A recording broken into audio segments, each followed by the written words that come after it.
Okay. Wonderful, Nick Dutch back again one more time, talking to you about the pendulum, because we've had a look at tarot and runes, we've had a look at the Ouija board, now let's have a look at the pendulum and see whether we can get some instruction to you as to what you could do to learn from it. Okay,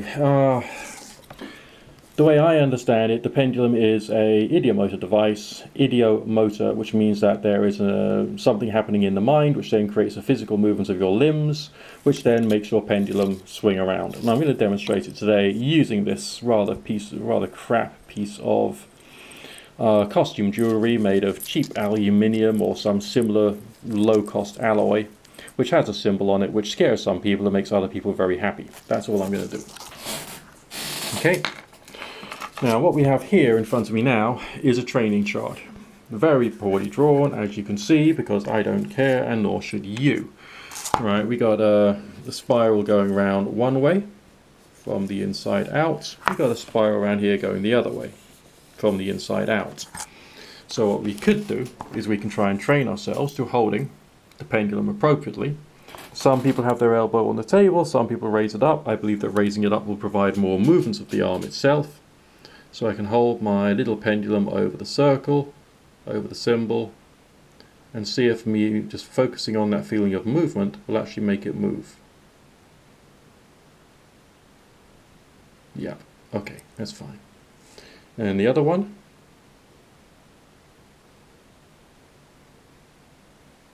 Taking a bit of time to warm up. There we go. Okay. Then we got a cross there to see whether the presence of the cross itself will make it be very centered. Yep. And the forward and backward line.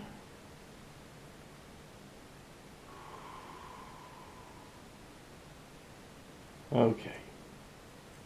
And the side to side line.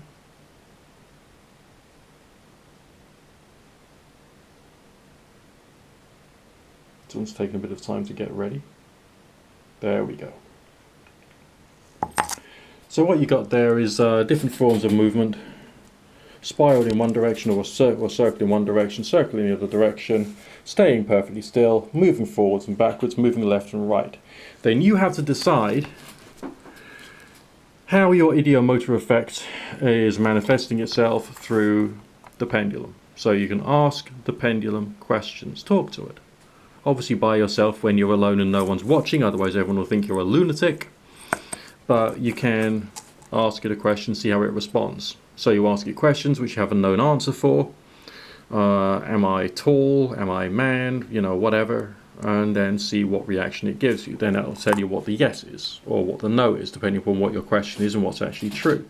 And then practice it, practice it, practice it, practice it. It's like a form of brain training. It's like a form of getting to know things so that you can react in a certain way.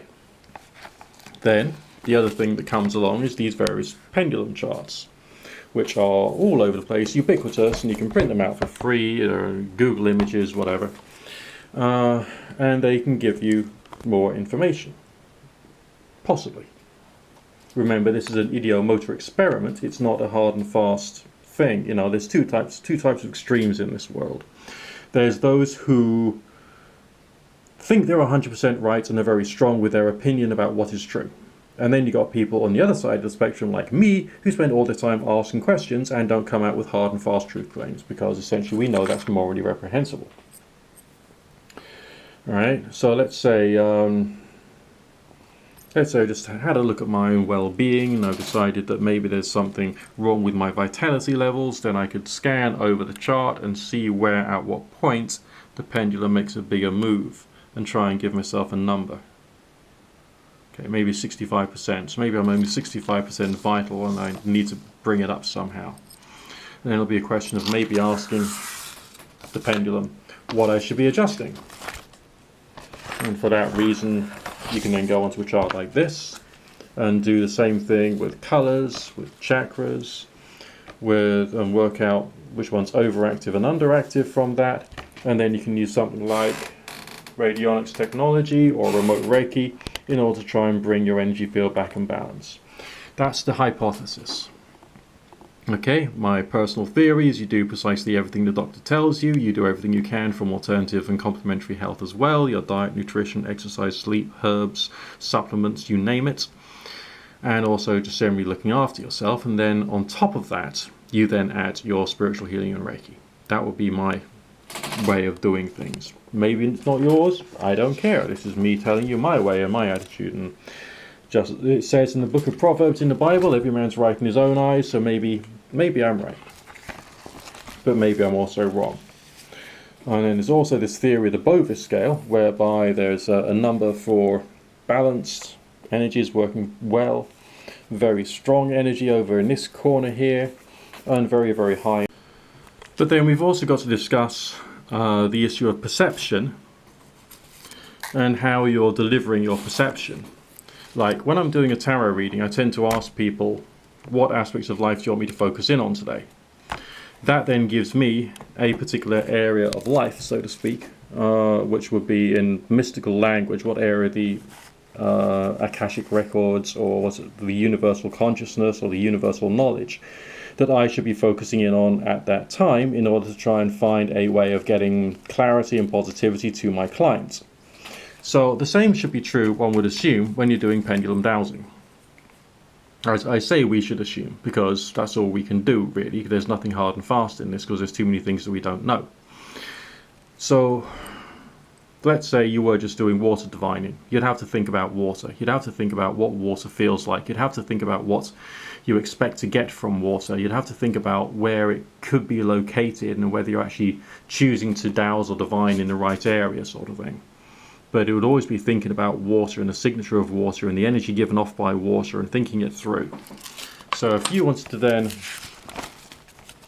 use one of these various different charts which cover various different weird and wonderful things, or to choose what phase of the moon you should be doing your operation of weird evil or occultism or meditation or spiritualism or self-development, okay, then you'd have to think about what they feel like, so you can then try and work out what the right answer should be.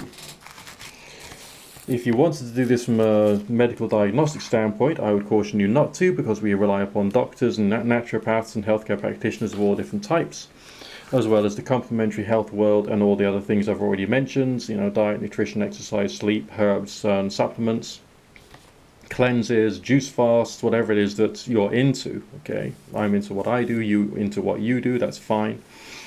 And then once you're doing everything that's right physically, you then add your energetic work on top in order to try and help to make sure things are going to go according to plan, so to speak. Alright? Because you can get the energy rebalanced. That's the theory, that's the hypothesis. And then that will have an effect upon psychological and emotional well-being, so the legend says, as well as on physical healing too. But then there's the issue of using a pendulum as a transmitting tool. I showed you a while ago the Sangiovini charts, and they're used within very basic radionics for the purposes of sending energy. And some people say you physically directly move your pendulum in a clockwise direction while sending your spiritual energy, your spiritual healing energy, your Reiki energy to the desired target, which will be symbolized by the witness sample being either a spot of blood on blotting paper or the bulb of a piece of hair or something like that, which contains DNA and will therefore hypothetically be a good receptive thing. And you then hold your pendulum over that, spinning it clockwise to add energy or meaning to it, and spinning it anti-clockwise to remove energy from it. So the pendulum itself becomes a ritual tool. It doesn't just become a weight on the string, it doesn't just become something which is used for divination, it becomes something which is used for the purposes of delivering energy as well. So in reality, the pendulum becomes a very interesting, very complicated device. If you haven't yet read the book by Tom Graves called Pendulum Dowsing, I would definitely read that. It provides a very skeptical, very nuanced interpretation, as well as some perspectives on self-training as well, which could be very useful to all you people out there. And that, in a nutshell, is how you read using the pendulum.